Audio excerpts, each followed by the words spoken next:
Il est 20 h ici à Paris. Bonsoir à tous et bienvenue sur France 24 dans Paris Direct. Si vous nous rejoignez à la une de l'actualité ce soir, après plusieurs mois de tension entre Paris et Alger, le gouvernement français décide d'ouvrir les archives judiciaires sur la guerre d'Algérie avec 15 ans d'avance. À Alger, on retrouvera Faisal Metaoui dès le début de ce journal. Olaf Scholz était à Paris pour son premier déplacement à l'étranger. Le nouveau chancelier allemand et Emmanuel Macron ont promis d'œuvrer ensemble à un renforcement de l'Europe. Olaf Scholz qui s'est ensuite rendu à Bruxelles pour préparer le sommet européen de la semaine prochaine. Et puis, cette victoire pour Washington, la justice britannique a annulé un refus en première instance et ouvre la voie à l'extradition de Julian Assange vers les États-Unis. Le fondateur de Wikileaks y est poursuivi pour espionnage après avoir publié des milliers de documents secrets.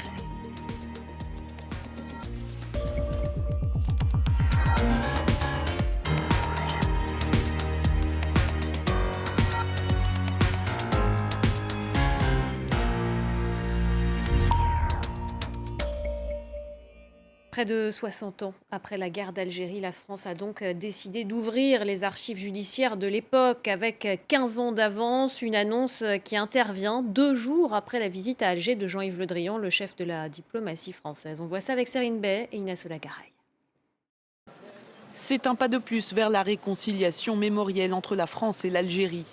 Paris annonce l'ouverture de ses archives sur les enquêtes judiciaires liées à la guerre d'Algérie, qui a opposé le gouvernement français aux indépendantistes algériens entre 1954 et 1962. Il faut avoir le courage de regarder la vérité historique en face. J'ouvre avec 15 ans d'avance les archives sur les enquêtes judiciaires de gendarmerie et de police qui ont rapport avec la guerre d'Algérie.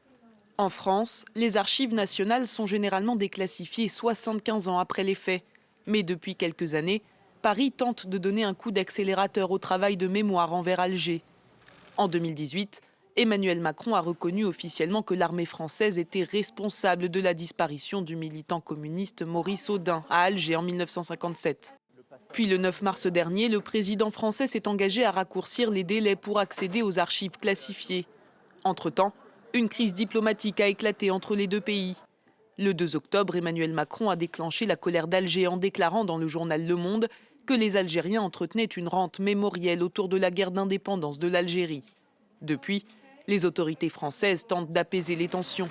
Le président de la République s'est exprimé à ce sujet lors de sa rencontre ce vendredi avec le chancelier allemand. Je crois que c'est un travail de vérité indispensable et je veux qu'il se fasse dans l'apaisement. Et je pense que nous en sommes capables. Et dans la reconnaissance de toutes les composantes mémorielles qui forgent la nation française. Toutes. 60 ans après la fin de la guerre, les relations entre les deux pays restent compliquées. La France multiplie les gestes symboliques, mais exclut toujours de présenter des excuses à l'Algérie. Et à Alger, on retrouve tout de suite Faisal Metaoui. Faisal, bonsoir. Toujours pas de réaction officielle à Alger. Est-ce que c'est ce que les Algériens attendaient ?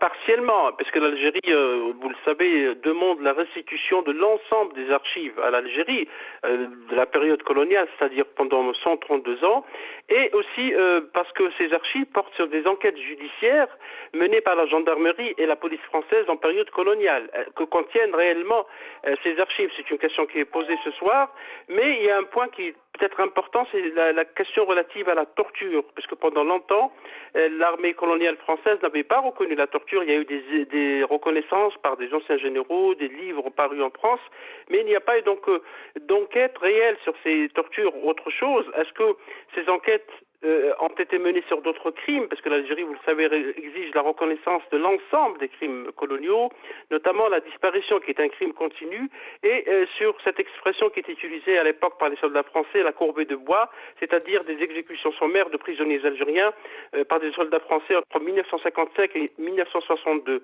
Ces exécutions n'ont pas été suivies d'enquête ni par la gendarmerie française ni par la police française. Mais globalement, c'est un geste de plus, parce que ça va dans le sens de l'apaisement et du débat et du dialogue entre les deux pays, même si l'Algérie n'a pas apprécié, les autorités algériennes, les déclarations du président Macron par rapport à l'histoire de l'Algérie, par rapport à l'inexistence de la nation algérienne avant l'occupation française en 1830. Justement, est-ce que la visite il y a 2 jours de Jean-Yves Le Drian, le chef de la diplomatie française à Alger, a accéléré les choses ? C'est un début, parce que déjà la presse à Alger parle de dégel, parle de détente, parle de mission difficile pour Jean-Yves Le Drian, mais vous aurez remarqué qu'il n'y a pas eu de réaction officielle après les déclarations de M. Le Drian à Alger. Il était le seul à déclarer et à parler à propos de sa visite à Alger. Mais selon les observateurs, selon ce qu'on sait, c'est que cela va accélérer un processus de détente qui va commencer le début de l'année prochaine. On parle de dialogue politique. Il y aura peut-être d'autres visites de responsables français en Algérie pour ouvrir certains dossiers, dont le dossier de la mémoire, dont celui de la migration, puisque l'Algérie a protesté après la décision de la France de réduire le nombre de visas pour les Algériens, et notamment le développement économique et la coopération économique qui a connu ces derniers temps un peu un retour en arrière, un reflux même des échanges commerciaux en raison de la crise diplomatique instaurée entre les deux capitales. Donc c'est un début d'une action qui va prendre du temps, puisque la mission paraît difficile pour la diplomatie française, du moins à l'heure actuelle. Merci beaucoup, Faisal Metaoui en direct d'Alger. Dans l'actualité également de ce vendredi soir, Olaf Scholz et Emmanuel Macron qui ont déjeuné tout à l'heure ensemble à l'Élysée. Comme le veut la tradition, le nouveau chancelier allemand était à Paris pour sa première visite à l'étranger. Et les deux hommes ont affiché à cette occasion leur entente sur de nombreux dossiers. Regardez. Une coopération franco-allemande infaillible. C'est ce qu'ont voulu mettre en avant Emmanuel Macron et Olaf Scholz pour cette première rencontre depuis l'élection du nouveau chancelier allemand. Sur les sujets d'investissement ou d'ouverture institutionnelle, nous avons véritablement manifesté une volonté de travailler ensemble. Et je crois que ces premiers échanges traduisent très clairement une convergence de vues solide. En tout cas, j'étais très heureux, cher Olaf, de te recevoir à Paris aujourd'hui pour ce premier déplacement hors d'Allemagne. Un tutoiement de rigueur et l'envie de montrer que la relation est pour le moment sans nuages. Même sur les sujets de désaccord entre les deux pays, comme le nucléaire, les deux hommes ont botté en touche. Parmi les thèmes abordés, la crise ukrainienne. Depuis plusieurs semaines, la Russie déploie des milliers de soldats à sa frontière avec l'Ukraine, ce qui fait craindre une attaque des Russes. La situation à la frontière Ukraine nous préoccupe tous, bien évidemment. On y voit beaucoup de soldats et il est tout à fait normal que nous en parlions. Nous allons actionner des leviers et nous pourrons continuer à poursuivre notre coopération dans le cadre du format Normandie. Olaf Scholz et Emmanuel Macron doivent rencontrer le président ukrainien la semaine prochaine. Le chancelier allemand et le président français ont également évoqué durant leur rencontre le plan de relance économique européen de 750 milliards d'euros.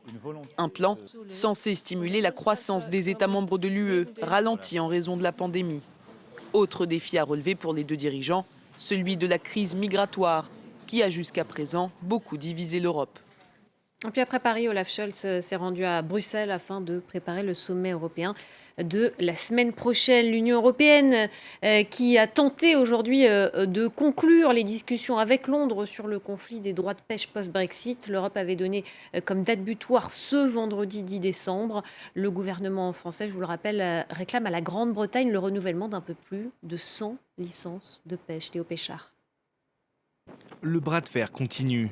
Ce vendredi matin, à quelques heures de l'échéance fixée par l'Union européenne pour régler le litige autour des licences de pêche, Clément Beaune, secrétaire d'État chargé des affaires européennes, se veut menaçant à l'encontre des Britanniques. S'ils campent sur leur position, nous demanderons à la Commission européenne, dans le week-end, d'annoncer qu'un contentieux est engagé avec les Britanniques. Ça veut dire qu'il y a une procédure juridique que la Commission européenne ne voulait pas engager avec les Britanniques jusque-là, que maintenant elle prend en compte. Nous lui demanderons de prendre une procédure pour dire aux Britanniques vous ne respectez pas l'accord. Ça veut dire que tous les Européens reconnaissent que les Britanniques ne respectent pas l'accord. Concrètement, une telle procédure permettrait d'engager d'éventuelles sanctions au niveau européen, par exemple des mesures douanières visant les produits britanniques. De son côté, la Commission européenne qui mène les discussions avec le Royaume-Uni l'assure, les négociations finiront bel et bien ce vendredi. Nos collègues négocient en ce moment même. Ça a été le cas au cours des dernières semaines. Ces pourparlers se sont vraiment intensifiés ces derniers jours et ces dernières semaines.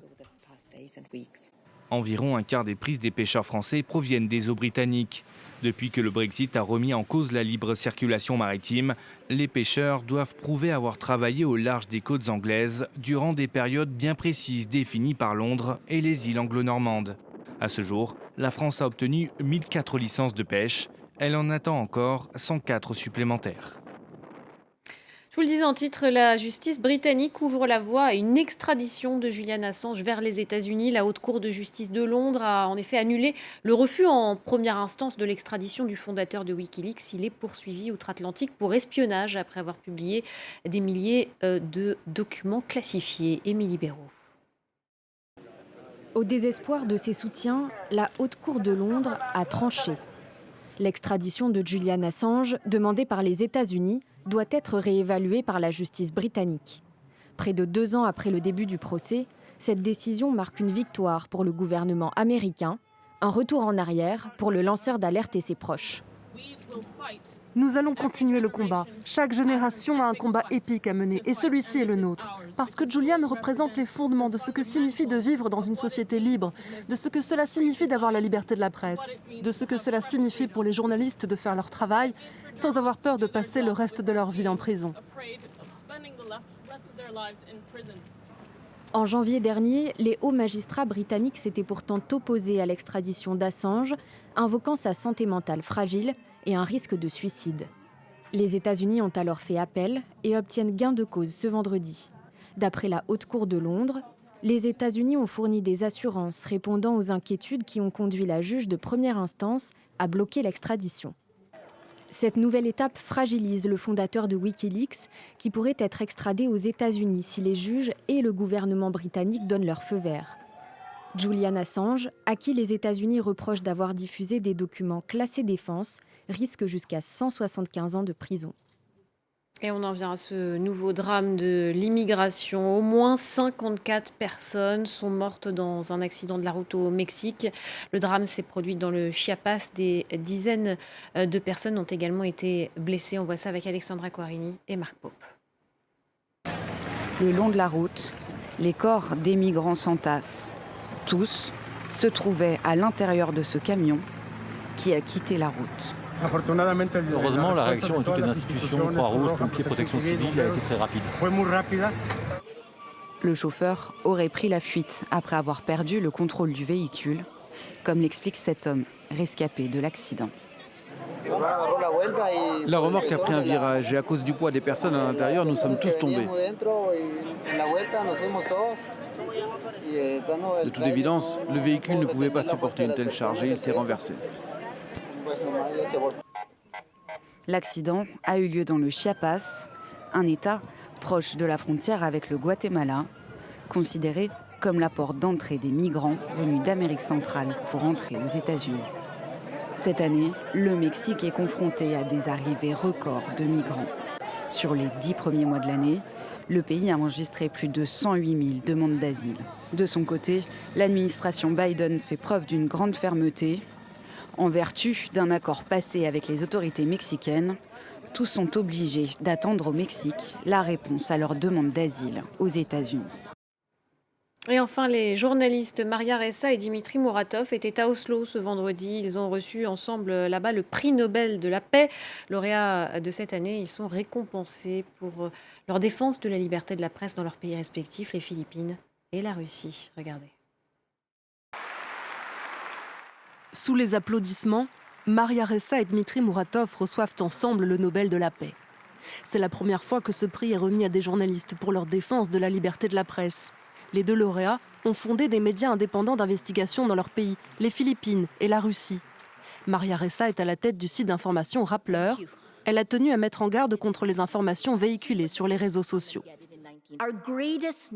Notre plus grand besoin aujourd'hui est de transformer cette haine et cette violence, la boue toxique qui parcourt notre écosystème d'information, privilégié par les entreprises américaines d'Internet, qui gagnent plus d'argent à mesure qu'elles répandent cette haine. Dmitri Muratov est lui rédacteur en chef de Novaya Gazeta. En 30 ans, 6 de ses collaborateurs ont été tués, comme la célèbre journaliste Anna Politkovskaya, assassinée en 2006. Levons-nous et honorons avec une minute de silence nos collègues reporters qui ont donné leur vie pour cette profession et apportons notre soutien à ceux qui souffrent de persécutions. Je veux que les journalistes meurent vieux. Selon Reporters sans frontières, 46 journalistes ont été tués dans le monde depuis le début de l'année. et 293 d'entre eux sont en prison. Un triste record pour la profession.